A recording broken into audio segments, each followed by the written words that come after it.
Alright everybody, I got my clown outfit on for the day. I am ready for today's episode of Believing a Banjo-Kazooie Sequel rumor. Yep, believe it or not, there is an update to the Banjo IP and the sequel that never will come. Now funny enough, this actually comes just days after the creator of Banjo-Kazooie himself actually, I guess it's not confirmed, but it seems to be that he is leaving Rare. This is Greg Mayles, and this is coming in the basically horrible week that Xbox has had with all of the layoffs and game cancellations and just, a whole mess. Yeah, I didn't really know this, but the creator of Banjo-Kazooie, after all of these years, has still been on Rare, still employed with Rare, but it actually sounds like that has just come to an end. It doesn't look like it's official quite yet, but it does sound like it is happening. Now, I don't know if there is any correlation between that and what we have learned today, or actually technically yesterday,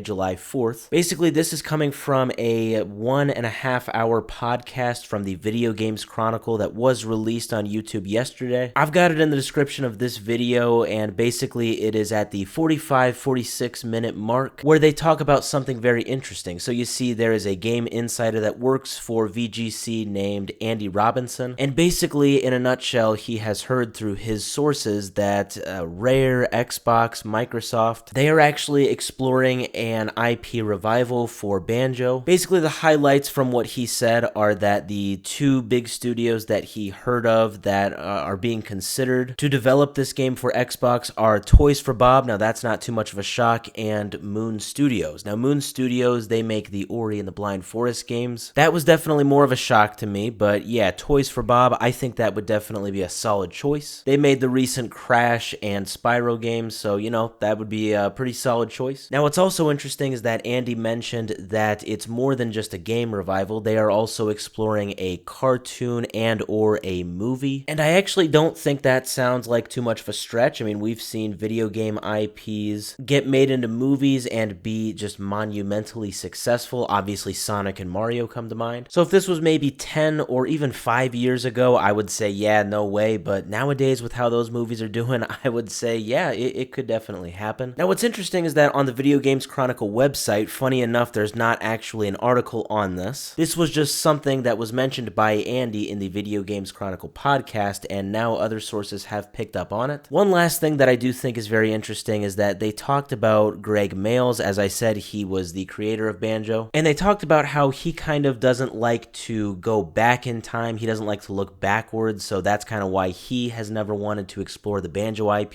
He is always looking into the future. He wants to take Rare in the future and not the past, which I guess I kind of get that because they have seen definitely some success from Sea of Thieves, but I say all of that to say that this could maybe be why this is actually getting more of a consideration now. I don't know what kind of leadership changes Rare would go under with Greg leaving, but maybe one of those things would be to not rule out a look into the past to bring Banjo into the future.